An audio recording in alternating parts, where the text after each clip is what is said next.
Película Impulso Criminal es una película estadounidense de género dramático del año 1959. Dirigida por Richard Fleischer y protagonizada por Orson Welles, Dean Stockwell y Bradford Dillman principalmente. Uno de los más sólidos alegatos contra la pena de muerte se hayan realizado jamás a cualquier nivel. La cinta narra la historia de Artie Strauss, Bradford Dillman y Chad Steiner, Dean Stockwell, dos jóvenes de la alta sociedad y más inteligentes de lo normal, que buscan demostrar su superioridad cometiendo un crimen perfecto, así como sucedió en el caso de Leo Polilow en Chicago en 1924. Un terrible acto que pone en evidencia lo cruel que puede llegar a ser el hombre a pesar de su supuesta humanidad. Dos jóvenes estudiantes de familia acomodada, Artie Strauss y Chad Steiner, conscientes de que poseen una inteligencia superior a lo común, capaces de hacer cualquier cosa, deciden cometer crímenes sin dejar cabos sueltos, crimen perfecto según ellos, simplemente por el hecho de creerse superiores al resto de los mortales. De tal manera que en una primera escena vemos que ambos se desplazan en un vehículo de lujo de su época. Se divierten haciendo fechorías y se introducen en una vivienda robándose $67 y una máquina de escribir que le faltaba una tecla. Al huir del lugar deja muy claro cómo son los personajes de Chad y Arthur, que viajando en coche, se les presenta la oportunidad de atropellar a un solitario borracho en una aún más solitaria carretera nocturna, lanzando el vehículo contra la humanidad del desvalido borracho, pero no logran hacerle daño. Dicho instante sirve no solo para mostrar que los dos jóvenes se atreverán a cualquier cosa aunque Arthur es mucho más atrevido que Chad, sino para sentar las bases de una relación de dependencia, la que siente Chad por su único amigo, por el que hará cualquier cosa que le pida. Una relación de claras connotaciones homosexuales, muy bien insinuadas en la trama, claramente tomadas del caso real. Pero en tiempos de censura, este tipo de cosas no podían mostrarse como eran, así que un modélico guión, una dirección inspirada y dos interpretaciones de altura mostraron lo que no se podía enseñar.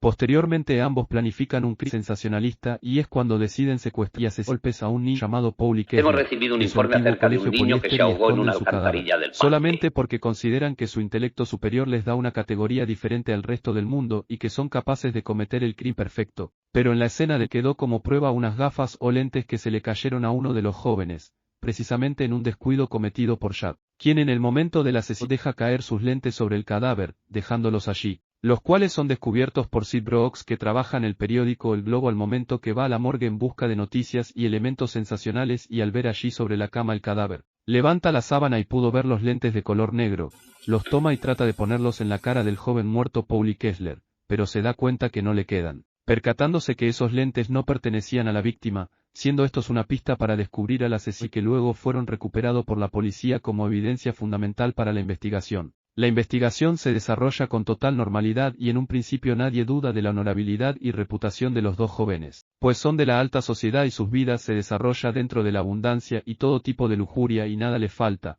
bueno dentro de lo económico, desde el punto de vista sentimental le falta todo. Por tratarse de hijos de padres muy ricos y muy ocupados en sus oficios y los dos jóvenes están faltos de todo tiempo de atención familiar y no tienen comunicación con sus padres. Llevan una vida llena de todo lo material, pero faltos de amor, comprensión, atención y orientación. Los dos jóvenes tratan de evadir la investigación con falsas estrategias y manipulaciones, pero nada les resulta. Durante la investigación Chad invita a salir a la joven Ruth Evans, novia de Sid Brooks, trabajador del Globo. Ella acepta salir y durante ese paseo Chad trata de besarla sin su consentimiento e ir más allá, pero en ese instante cae en depresión y es auxiliado por la propia joven Ruth Evans, quien se compadece de él, percatándose de su situación y sus problemas psicológicos. El crimen no sale como ambos esperan y la investigación policial enseguida se encamina en su dirección. La opinión pública no se hará esperar y todo el mundo pedirá las cabezas de los jóvenes por tan horrendo crimen, algo para lo que servirá el juicio en el que Chad y Arthur serán juzgados, y en el que son defendidos por Jonathan Wilk, Orson Welles, uno de los mejores abogados del país. Así pues el film se divide en dos partes bien diferenciadas, una primera que juguetea con el thriller psicológico, y la segunda, que entra de lleno en el cine de juicios, tan del gusto del público en general. Una vez concluida la investigación y acusados los dos jóvenes de asesinato, la fiscalía pide la pena máxima o pena de muerte contra los acusados. Se abre la segunda fase de la película, la fase del juicio, donde entra en escena Orson Welles, encarnando al abogado defensor Jonathan Wilk, quien realizará, en un prolongado discurso, una defensa a la vida en contra de la pena capital o pena de muerte, que es la solicitada por la fiscalía contra los acusados. Así pues el film se divide en dos partes bien diferenciadas, una primera que juguetea con el thriller psicológico, y la segunda, que entra de lleno en el cine de juicios, tan del gusto del público en general. juicio. La estrategia de Orson Welles. Jonathan Wilkes sabía que tenía un caso difícil entre manos.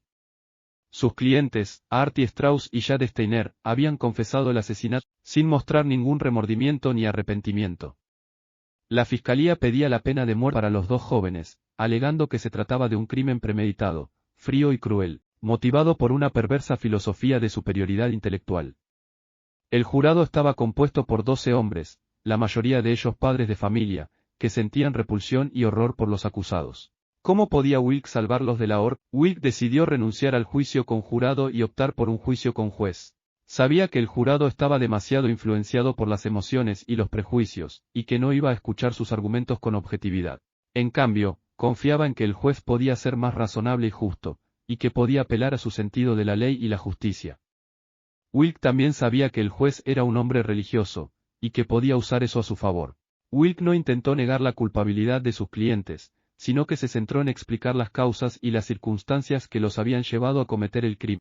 Wilkes presentó testimonios de expertos en psicología, sociología y medicina, que afirmaban que los acusados sufrían de trastornos mentales, que habían sido víctimas de una educación deficiente y de una sociedad corrupta, y que habían sido influenciados por ideas peligrosas y erróneas, como el nihilismo, el darwinismo social y el superhombre de Nietzsche.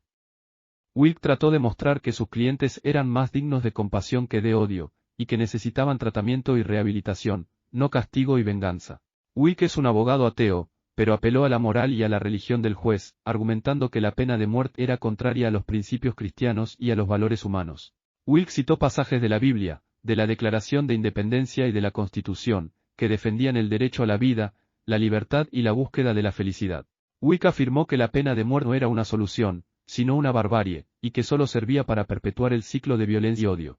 Wilkes pidió al juez que tuviera piedad y misericordia, y que demostrara que la justicia era superior a la venganza.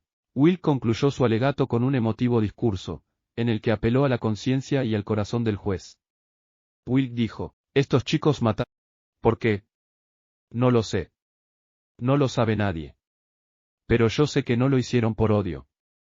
Lo hicieron por una idea equivocada, una idea que los envenenó y los destruyó. Una idea que les hizo creer que eran dioses, y que podían disponer de la vida y la muerte de los demás.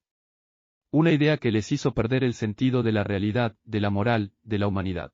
Una idea que los convirtió en monstruos. Pero, señor juez, estos chicos no nacieron monstruos. Nacieron niños, como cualquier otro. Nacieron con sueños, con esperanzas, con potencial.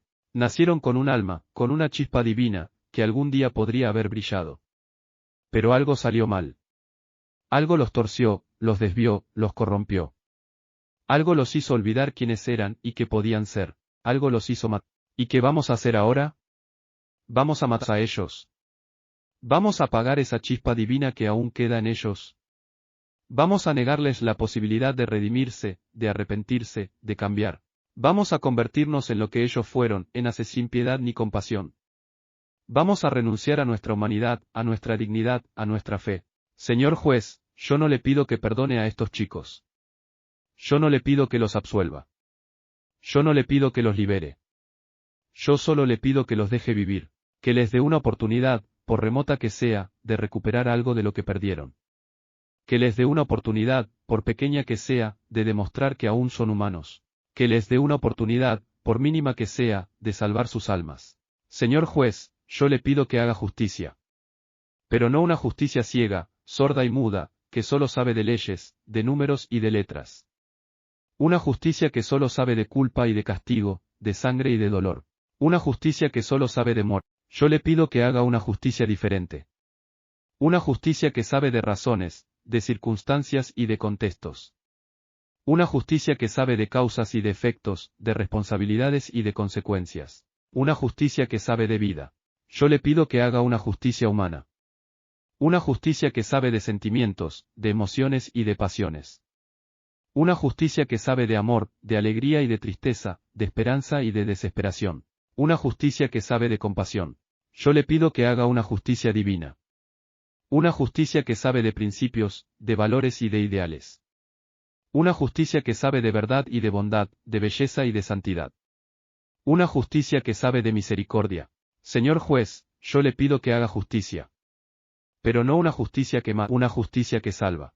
Los jóvenes acusados, Artie Strauss y Jade Steiner, sufrían de trastornos mentales que los hacían creerse superiores al resto y los impulsaban a cometer el crimen perfecto. Presentó testimonios de expertos en psicología, sociología y medicina, que afirmaban que los acusados padecían de esquizofrenia, paranoia, psicopatía y homosexualidad reprimida.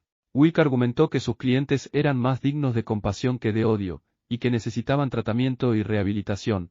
Serán encarcelados en la penitenciaria de Joliet hasta el fin de sus vidas. Por el delito de rapto mediante rescate, serán recluidos en la penitenciaria de Joliet durante 99 años.